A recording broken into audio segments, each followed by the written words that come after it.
It's Laura Eubanks of Design for Serenity with your succulent tip of the day. And it is a glorious day in early July out in my garden in the back.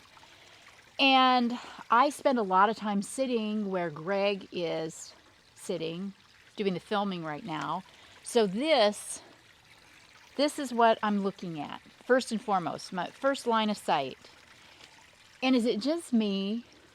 I mean, this just drives me crazy, this overgrowth here. And I get kind of obsessed about that. And yesterday I almost got up and fixed it. And I thought, oh, no, let's talk about it. Let's share it. Let's do a video on it. And, I'm of the mind, and, you do you, but sometimes it's enough to just tackle what you can. If you've only got 20 minutes or 15 minutes, you can still be productive and you can still get something done. And I just want to share with you how good it's going to feel to take these next few minutes and just tidy the section up. Another benefit is, granted, it is, July and it's getting hotter. But when I start working with these plants, they're going to be tucked in under the protection of the undulata. So they're actually get more shade and be more protected after I work with them than as they exist right now. Remember when I went after these Fred Ives a few months ago? I just, yanked them out, cut them and reset them, and they rooted, and, they're rearing their heads again. So it's amazing how fast these plants will grow and perform when they're in the right spot. All right, so let's start with these leggy Aeonium kiwis. I love this plant. It's so tough and resilient, and it doesn't go dormant quite as much as some other Aeoniums do. And again, with your Aeoniums, if you can provide them with a little shade, they may not go dormant at all for you. Okay, look at that. Squee, right? Look at all that mess. Oh, how fun. Let's get that all cleaned up. These are Crassula undulata leaves that have deciduated over the however long it's been since I got under here and did anything. Oh, mercy. Yikes. Okay. That's amazing. Okay. Looks better already. Now let's get after these Fred Ives. Same thing. Here's, if your succulent makes contact with the dirt, you're pretty good to go in most cases, particularly here in Southern California. And you can see where I lazily cut this and just set it down and how the roots formed right here. Proof is in the pudding. And then, I've even been rewarded with a little pup. How lovely. Thank you, Fred. All right, we'll set him down there. Same with this one, I think. Yep. Gosh, I really didn't plant these, did I? I just laid them. I just shoved them back under the undulata last time I worked with them, clearly. Look at that one, same thing.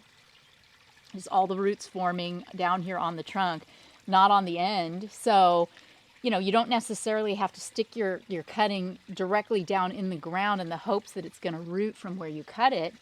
It'll root from anywhere on the stem. How cool is that?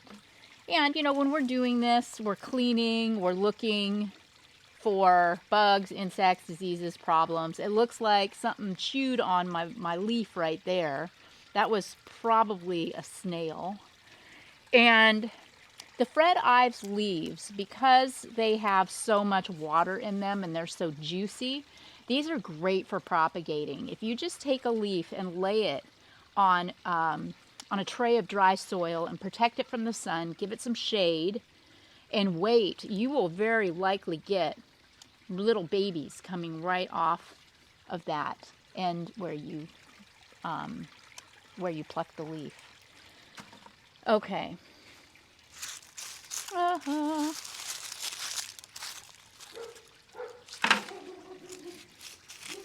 So, also, want to take a minute to thank you all so much for your support of the Trevor Project in June. The Trevor Project, again, is an organization that supports LGBTQ plus youth in crisis. And it was the pretty much unanimous suggestion that you guys had as to where we would apply all the profits from the store this month. And I'm so pleased to say that your purchases of swag from the shop and a generous donation from an individual follower that let me know that she donated on behalf of DFS right to the charity. You guys, we're going to be writing a check for $1,000, just like that. You guys are amazing. Thank you so, so much. I'm so thrilled to announce that. And thank you all so much for your support. We'll see how it goes. What's coming up? This is July, August, September, October's breast cancer, right? Yes. When is February is the cardiac, it's the heart month.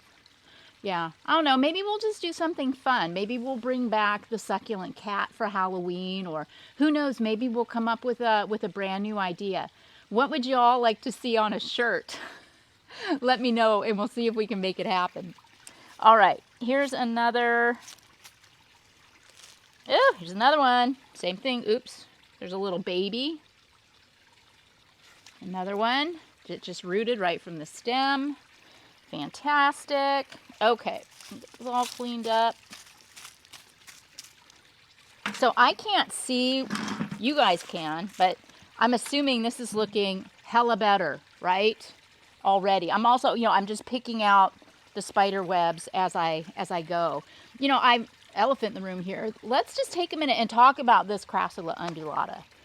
This, I've told you, is such a great solution to the traditional boxwood hedge or other perennial hedges where the gardener comes in and just shears them to death month after month after month until they become very SpongeBob SquarePants and you've got this much greenery and this much death because the plants have just been abused for so long. Look at this, how this thing grows. I don't think I've done anything to this plant. It's just been here. We did this redo on the island and planted the Aluaudia probably 8 years ago, I want to say. Yeah, maybe we've been in the home 14 years, so it's probably been more like 10 that this has been here. And yeah, we've got I forgot about her. We've got a little piece of stone yard art, a little peacock buried down in there somewhere that's completely been eaten by the undulata. But look at this beautiful natural habit of how this grows. Can you just picture an area in your yard where you might want to have some sort of soft divide, maybe dividing planting areas or, dividing your property lines? Wouldn't this be a magnificent solution to a traditional plant? Okay, one more leggy succulent to remove. Got one more kiwi here. Ugh. Come on, there you go. Ooh. These kiwi, we talked about these, I think on Walkabout Wednesday last time, that they were starting to burn and get a little scrubby looking. And it didn't occur to me then to dig them out, cut them, and reset them. But this is just going to be so helpful because this undulata is just making such a fabulous umbrella for these plants. And now when I sit out in the garden with my coffee or my lemon water or whatever I've got, I won't be offended. Okay, so now's your chance to decide for yourselves, gosh, I love the clean look of that and I'm going to find new homes for all these plants. Or, no, I really like those plants there, so I'm going to cut them and reset them. Or maybe you cut and reset a few and move some. You do, whatever you want to do. But I'm going to, what am I going to do? Let's see. I think what I'm going to do is I'm going to reset the Fred Ives. Yeah, no, it worked so hard throwing off all those roots, and then I'm going to cut it again. I am so mean. I am such a mean plant mom. Honestly, guys, the plant doesn't care, I promise. These Fred Ives have been moved around in my garden for a decade, and they rarely have the opportunity to establish much of a root system. Okay, it doesn't seem to bother them a bit. Let me take my handy dandy multi-tool and soften this up. This ground is a little hard. It doesn't see a whole lot of action over here. Okay, now you'll note that I've got river rock, I've got pebbles, I've got lava, I've got all kinds of crap going on in here. Do I care? No. I'm just taking and loosening it up, mixing everything together, kind of like a soup.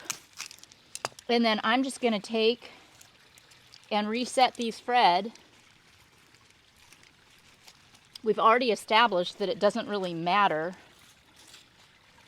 whether those stems are in the ground or just laying on top of it. It really doesn't.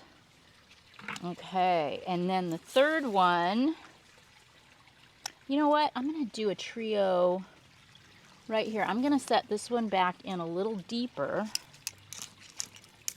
And I'm going to put this one closer to the front. Make a little bouquet out of them, a little trio. Oh yeah, I like that a lot. And then I'm gonna take what's left. These are great propagating leaves too. And yes, you know, we can take these stems and put them on dry soil and see if we can get some props from the terminal budding. Try that. But I think what I'm going to do is I'm going to take these kiwi. My gutters over on the sunny side aren't looking the greatest, and they're just looking a little thin. And I've got quite a few plants that have gotten a little leggy in those gutters, providing natural umbrella and shade. I think I'm going to cut these kiwi and tuck them underneath those plants that are offering that natural umbrella, much like this undulata is shading the Fred Ives. And that can be a video for another day where we just flesh out those gutters with some of these plants, because they're gorgeous, aren't they? They're so pretty. So I will set these in the shade. This little Fred Ives would be pretty in the gutters too. So I'll set these off to the side and we'll work on that another day. You see how it just comes? Right? It does. It just, you know, you get going. I hadn't planned on doing that. That's what I love about gardening. That's what I love about these plants, is they're so resilient. You can pretty much use them any way you want.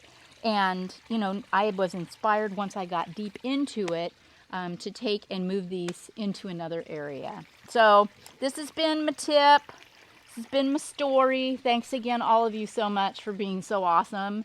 And we'll catch you tomorrow with another fun-filled edition of Succulent Tip of the Day. Bye, guys.